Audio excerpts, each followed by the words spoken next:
नमस्कार शुभ लीड महाराष्ट्र या बातमीपत्रात आपले स्वागत आहे। सध्या सांगली, मिरज आणि कुपवाड महानगरपालिकेची निवडणूक अतिशय एका वेगळ्या टप्प्यावरती आहे। याच्यामध्ये भाजपा असेल, राष्ट्रवादी अजितदादा गट असेल, शिवसेना शिंदे गट असेल किंवा इतर जे पक्ष असतील ते आपापल्या पद्धतीने प्रयत्न करत आहेत। आज आपल्याबरोबर शिवसेनेचे नेते आणि सामाजिक कार्यकर्ते माननीय तानाजी रुईकर हे आहेत।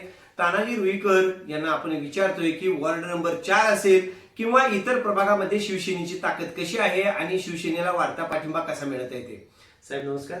नमस्कार। मला सांगा की आता सध्या महानगरपालिकेच्या निवडणुकीमध्ये वार्ड नंबर 4 ची काय परिस्थिती आहे आणि शिवसेनेला इथं पाठिंबा कसा मिळतोय?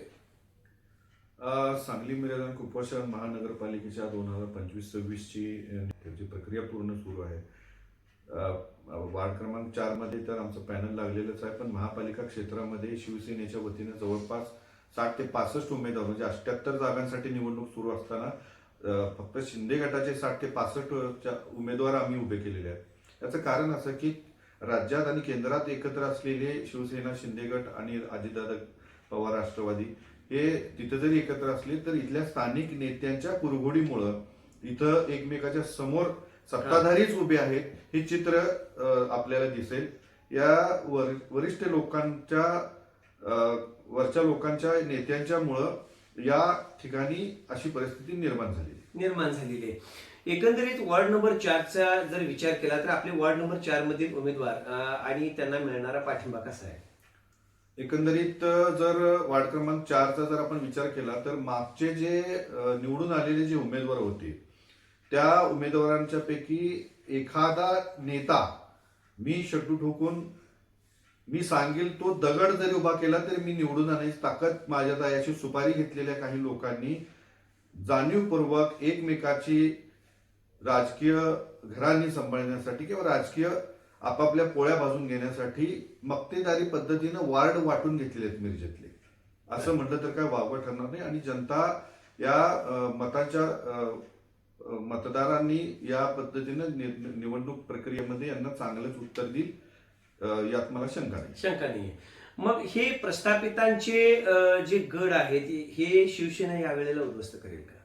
नक्कीच प्रस्थापितांचे जे गड आहेत ते नक्कीच उद्ध्वस्त करेल, पण त्याचबरोबर नव्या चेहऱ्यांना सुद्धा जनता यावेळेला संधी देणार आहे आणि प्रस्थापितांना त्यांची जागा दाखवल्याशिवाय जनता शांत बसणार नाही। झालंय कसं की कुणालाही हाताला धरायचं, आर्थिकदृष्ट्या सक्षम असलेल्या एखाद्याला नगरसेवक होण्याची स्वप्न दाखवायची, जवळ करायचं, त्याच्या आर्थिक सक्षमीकरणावर आपली पोळी भाजून घेऊन वार्डात ऍडव्हर्टायझिंगच्या माध्यमातून स्वतःचं नाव करायचं, म्हणजे एक मक्तेदारी। थोडक्यात काय आहे की बाबा तुम्ही माझ्याच बरोबर आला किंवा माझ्याकडे आला तर तुम्ही नगरसेवक होताय, इतरत्र कुठे गेला तर तुम्हाला कोण विचारत नाही। ही जी मानसिकता या सत्ताधाऱ्यांची आणि प्रस्थापितांची झाली ती मोडून काढण्यासाठी यावेळेला 78 जागांच्या ठिकाणी जवळपास 65 उमेदवार शिवसेना शिंदे गटाने दिलेले आहे आणि नक्कीच याला दणका शिवसेना स्टाईलनं आम्ही देऊ यात आम्हाला तिळमात्र शंका नाही। वार्ड नंबर 4 गाव भाग आणि विस्तारित भाग याचे जे प्रश्न आहेत ते गेल्या 5-10 वर्षामध्ये कितपत सुटले आणि कितपत आपले जे उमेदवार आहेत ते कितपत तिथं सक्षम होतील? नक्कीच आमचे जे उमेदवार आहेत या प्रभाग क्रमांक 4 मध्ये अ गटातून शुभांगी तानाजी रुईकर म्हणजे माझ्या सौ निवडणुकीच्या रिंगणात आहेत। त्याचबरोबर आमचे जवळचे मित्र गाडगीळ साहेब यांच्या सौ मुक्ता गाडगीळ ह्या ब गटातून निवडणूक लढवत आहेत आणि क गटातून आमचे जिवलग मित्र आणि कट्टर शिवसैनिक गजानन मोरे यांना आम्ही उमेदवारी दिली। हे सगळे उमेदवार अतिशय सामान्य घरातून आहेत, कुणीही प्रस्थापित नाही आहे, पण जनतेशी नाळ जुडलेले उमेदवार आहेत। कोणत्याही क्षणी कोणत्याही पद्धतीची मदत लागली तर अहोरात्र मतदारांच्या आणि नागरिकांच्या पाठीशी उभे असलेले हे सगळे उमेदवार आहेत। तसं पाहायला गेलं तर मिरज ही महानगरपालिका होऊन गेली 27 वर्षे झाली। 27 वर्षामध्ये या महानगरपालिकेचं डेव्हलपमेंट झालं का?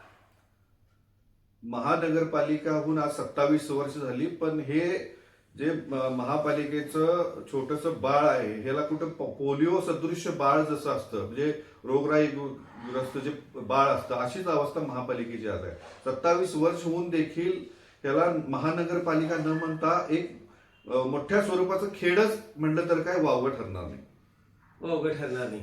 म्हणजे एका नगरसेवकाने निवडून आल्यानंतर काय काम करायचं असतं, नेमका निधी कसा आणायचा असतो, कोणती विकास कामं करायची असतात, इथल्या शाळा कसल्या असल्या पाहिजेत, हॉस्पिटल कसले असले पाहिजेत, इथल्या पार्किंगची व्यवस्था कसली असली पाहिजे, किंवा इथं जो ओपन स्पेस आहे गार्डन त्याच्यामध्ये करता येईल का, किंवा काय डेव्हलपमेंट करता येईल का, याच्या संदर्भात काय डेव्हलपमेंट झालंय असं वाटतंय, विशेष करून वार्ड नंबर 4 असेल किंवा इतरही वार्डांच्या मध्ये. काय झाले, नगरसेवक म्हणलं की लाईट, पाणी, रस्ता ह्याच्या पलीकडे बघायला तयार नाही. धोरणात्मक निर्णय जे घ्यायचे असतात, आता प्रभाग क्रमांक 4 हा विस्तारित भाग आहे, गावठाण भाग आहे आणि त्याचबरोबर विस्तारित भाग आहे. आता एखाद्या विस्तारित भागामध्ये जे डेव्हलपमेंट झाले, जिथे गुंठेवारी भाग आहे, त्या गुंठेवारी भागामध्ये ज्या ज्या ठिकाणी ओपन स्पेस आहे ते डेव्हलप करणं गरजेचं आहे. एखाद्या कुठल्या तर कोपऱ्यात एखादी बाग निर्माण करायची, त्यात 4 खेळणी आणून बसवायची, ती बी तकलादू पद्धतीची खेळणी, 6 महिने सुद्धा टिकणार नाही, अशा पद्धतीचं तुम्ही तिथं त्या ठिकाणी डेव्हलपमेंट केली म्हणून स्वतःची पाठ स्वतः थोपटून घेताय. त्याच प्रभागामध्ये त्याच ठिकाणी रस्त्यावर भाजी विकायला बसलेली लोक आहेत आणि त्यालाच लागून असलेल्या त्याच रस्त्याकडेला एक ओपन स्पेस आहे, तो डेव्हलप करून तुम्हाला भाजी मंडई बांधायची तुम्हाला म्हणजे मानसिकता होत नाही. म्हणजे धोरणात्मक निर्णय तुम्हाला घ्यायचेच नाहीत. मूळ जे प्रश्न आहेत ते तुम्हाला असेच ठेवायचे आहेत, कारण तुम्हाला वारंवार निवडून यायचं आहे. शहर बदलायची तुमची जी भावना तुम्ही दाखवताय त्याच्या आडानात तुम्ही स्वतःला डेव्हलप करण्याचा उद्योग प्रस्थापितांचा चालू आहे. प्रस्थापितांना दणका देण्यासाठी सक्षम ताकदीने यावेळेला शिवसेना शिंदे गटाच्या माध्यमातून वनखंडे सर असतील किंवा बजरंग पाटील असतील, या सगळ्या पदाधिकाऱ्यांच्या माध्यमातून मोठ्या प्रमाणात बदल घडवण्याच्या उद्देशानंच शिंदे गट यावेळेला मैदानात उतरलेला आहे. जे भाजपा असेल किंवा राष्ट्रवादी अजितदादा गट असेल यांचे जे उमेदवार आहेत, त्या उमेदवारांना शिवसेना आता कोणत्या टप्प्यावरती बघते आणि शिवसेनेचे उमेदवार त्यांना आता इथं परास्त करतील? मुळात अतिशय चांगला प्रश्न विचारला. शिवसेनेचे जे उमेदवार आहेत ते जर बघितले तर अतिशय सक्षम उमेदवार आहेत. आर्थिकदृष्ट्या कमी असतील नक्कीच, पण कामाच्या स्वरूपात ते सक्षम उमेदवार आहेत, भांडणारे उमेदवार आहेत, अभ्यासू उमेदवार आहेत. त्याचबरोबर जर भाजपचे उमेदवार बघितला तर त्यातला एखादा दुसरा तुम्हाला चांगला दिसेल, बाकीची 2 किंवा 3 उमेदवार हे असेच त्याच्या जे आर्थिक दृष्ट्या सक्षम असली म्हणून त्यांना उमेदवारी दिली गेलेली आहे. कामात ते किती उतरतील, काम त्यांच्या हातनं होईल का नाही, की ही भावनाच म्हणजे तिकीट देत असताना किंवा उमेदवारी देत असताना भाजप असू दे किंवा राष्ट्रवादी असू दे यांनी बघितलेलेच नाही. तुम्ही सक्षम, आर्थिकदृष्ट्या सक्षम किती आहे हे बघूनच उमेदवारी दिलेली आहे. त्यामुळे जनतेची कामं कोण करणार हा प्रश्न निर्माण होईल. एकाच प्रभागामध्ये एखादाच नगरसेवक काम करणार आणि बाकीचे बसून खाणार, किंवा फक्त नाव कमवण्यासाठी किंवा एखादं स्वप्न आहे की मी नगरसेवक व्हावं म्हणून जे उमेदवार उभे राहिलेले आहेत त्यांना यावेळेला नक्कीच जनता मताच्या स्वरूपातून दणका दिली आणि घरात बसवेल.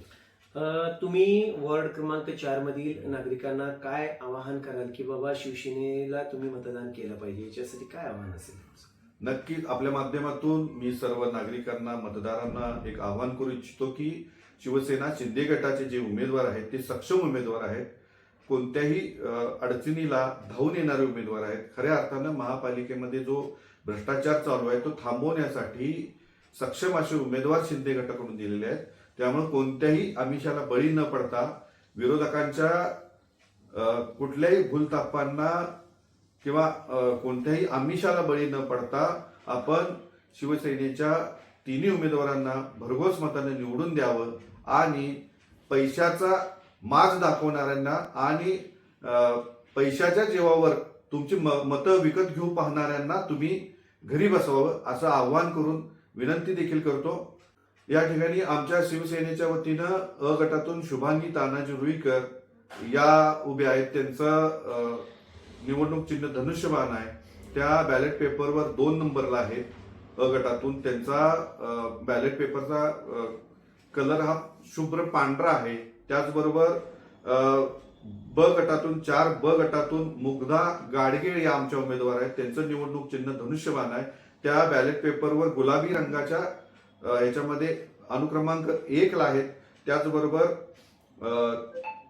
ड गटातून गजानन मोरे हे आमचे उमेदवार आहेत. त्यांचा बॅलेट पेपर कलर हा फिकट पिवळा आहे आणि त्यांचा क्रमांक 3 आहे, अनुक्रमांक. या तीनही उमेदवारांना भरघोस मतांनी निवडून द्या अशी आव्हान आपल्या माध्यमातून मी सर्व प्रभाग क्रमांक 4 मधील मतदारांना करतो.